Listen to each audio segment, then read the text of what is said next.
Assalamualaikum warahmatullahi wabarakatuh. Saya Alfat Rizky dari kelas 11 A1 absen 3. Kali ini saya akan membuat video tentang tugas agama Islam, yaitu khutbah. Baik, akan langsung saya mulai.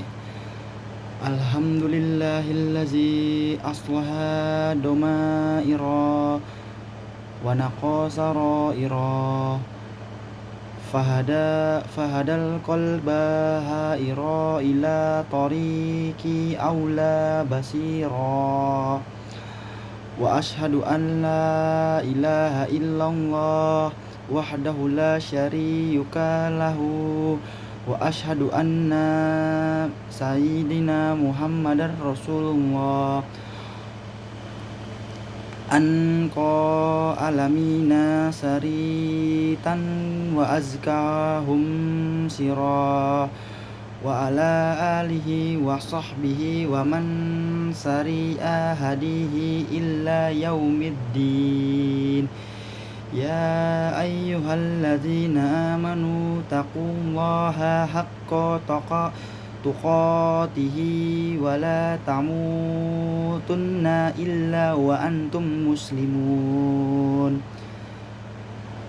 Ya ayyuhan nasu taqu rabbakumul ladzi khalaqakum min nafsin wahidatin wa khalaqa minha zawjaha wa basya minhuma rijala katsiran wa nisaan wattaqullaha allazi tasaaluna bihi wal arhama innallaha kana alaikum wakiyan.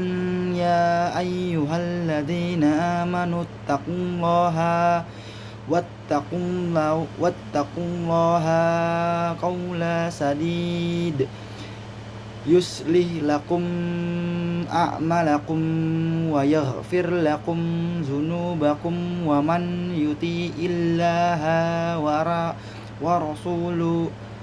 rasulahu wa qad faza fawzan azima.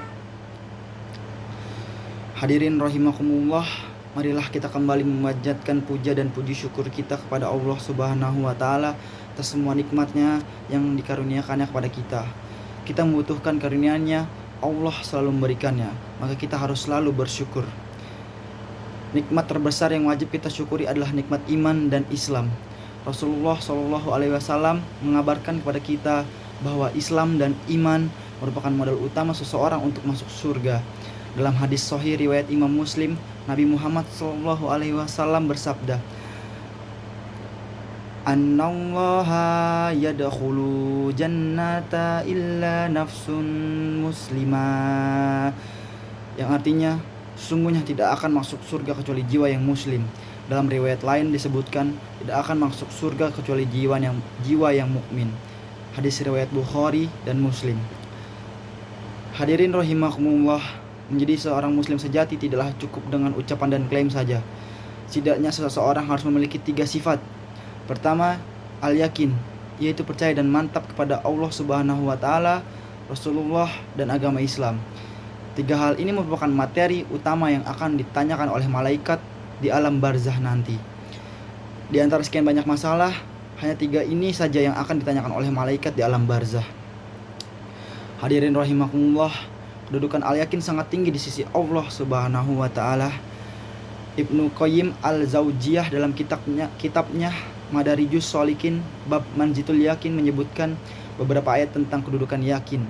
Di antaranya disebutkan dalam surat Al-Baqarah ayat 4 dan 5. Beliau menyebutkan bahwa Allah Subhanahu wa taala mengkhususkan hanya mereka yang mencapai derajat al-yakin yang dapat petunjuk Allah Subhanahu wa taala. Allah berfirman, wallazina yu'minuna bima unzila ilaika wa ma unzila min qablik wa bil akhirati hum yuqinun ulaika ala hudam mir rabbihim wa ulaika humul muflihun, yang artinya dan mereka yang beriman kepada kitab Al-Quran yang telah diturunkan kepadamu dan kitab-kitab yang telah diturunkan sebelummu, serta mereka yakin akan adanya kehidupan akhirat, merekalah yang mendapat petunjuk dari Tuhan mereka. dan mereka itulah orang-orang yang beruntung. Quran surat Al-Baqarah surat 4 dan kelima. Sangat jelas dari ayat itu bahwa cara untuk menjaga hidayah adalah dengan memupuk keyakinan. Tanpa itu, seseorang muslim bisa goyah. Banyak kisah menjadi pelajaran. Seseorang telah beriman kepada Nabi Muhammad SAW, kemudian ikut hijrah ke Madinah bersama beliau. Namun, ia kemudian goyah oleh kuda peliharaannya ketika di Mekah. Ia kemudian menyalahkan jalan hijrahnya. Ini musibah. Hadirin rahimakumullah, yakin menurut ulama Abu Bakar Al-Waro ada 3 tingkatan, yaitu yang pertama al-yakin al-akbar, yakni meyakini seluruh berita informasi yang Allah sampaikan kepada Rasulullah SAW dan risalah yang beliau bawa, mencakup informasi yang terdapat dalam Al-Quran maupun hadis Rasulullah SAW terkait perkara yang sudah berlalu maupun terkait dengan hal-hal yang belum terjadi. Ini harus kita mantapkan dalam diri kita sendiri. Al-yakin adalah yakni yakin dan percaya kepada setiap bukti dan dalil yang membenarkan berita-berita tersebut. Yakin terhadap Al-Quran, hadis dan setiap mukjizat Rasulullah SAW. Yakin al-musyahadah, ini merupakan tingkatan yang paling tinggi. Hanya tingkatan para wali Allah dan kalangan para sahabat dan ahli ibadah yakin yang mencapai level ini. Al-musyahadah adalah tingkatan keyakinan terhadap hal yang gaib atau tidak tampak, namun seakan-akan dia melihat dengan mata kepalanya sendiri. Keyakinan yang sempurna, keyakinan para sahabat pernah diungkapkan oleh Amir bin Abdul Qais bahwa seandainya surga dan neraka ditampakkan, mereka tidak akan bertambah keyakinan karena keyakinan mereka sudah sempurna tanpa perlu bukti yang kasat mata.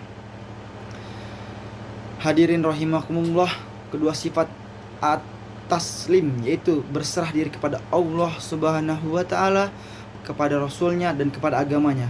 Allah berfirman, "Wa ma kana lil mu'minin wala mu'minatin in idza qasallahu wa rasuluhu amran an yakuna lahumul khiyaratu min amrihim." Yang artinya tidak patut bagi seorang mukmin, baik seseorang, baik laki-laki maupun perempuan, ketika Allah sudah memutuskan perkara kemudian mereka memiliki pilihan yang lainnya. Quran surat Al-Ahzab ayat 36. Itu bukan sifat mukmin sejati. Ketika Allah dan Rasulnya memilih warna putih, seorang muslim yang sejati tidak akan memilih warna yang lain. Mereka tunduk dan patuh kepada Allah dan tunduk pada peraturannya. Selaras dengan hal ini, Allah berfirman, "Wa fala wa rabbika la yu'minuna hatta yuhakkimuka fima syajara bainahum summa la yajidu fi anfusihim harajan mimma faddaitum wa yusallimu taslima." Yang artinya, maka demi Tuhanmu mereka tidak beriman hingga mereka menjadikan kamu hakim terhadap perkara yang mereka perselisihkan. Kemudian mereka tidak merasa dalam hati mereka sesuatu keberatan terhadap putusan yang kamu berikan, dan mereka menerima dengan sepenuhnya. Quran surat An-Nisa ayat ke-65.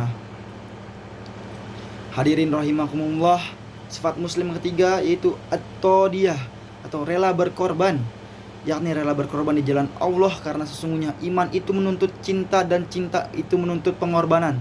Tidak ada iman kecuali didasari cinta, dan tidak ada cinta kecuali dia harus ada pengorbanan. Imannya Nabi Nuh, cintanya Nabi Nuh menjadikan Nabi Nuh mampu mewakafkan jiwa dan raganya, mewakafkan nafasnya dan umurnya selama 950 tahun di jalan Allah. Dalam satu ayat Allah mengabarkan ungkapan Nabi Nuh, "Qala rabbi inni da'autu qaumi laila wa nahara." Nuh berkata, "Ya Tuhanku, sesungguhnya aku telah menyeru kaumku malam dan siang." Quran surat Nuh ayat 5. Anda bisa baca ayat selanjutnya. Nuh berdakwah selama itu dan tidak ada yang menyambut, tetapi ia tidak bosan. Inilah sifat mukmin yang sempurna. Semoga kita semua memiliki ketiga sifat yang disebutkan: yakin, berserah, dan rela berkorban. Aqulu qawli hadza wa astaghfirullaha azimali wa lakum wa lisairil muslimin fastaghfiruhu innahu huwa ghafurur rahim. Berikut khutbah singkat dari saya. Kurang lebihnya mohon maaf. Wassalamualaikum warahmatullahi wabarakatuh.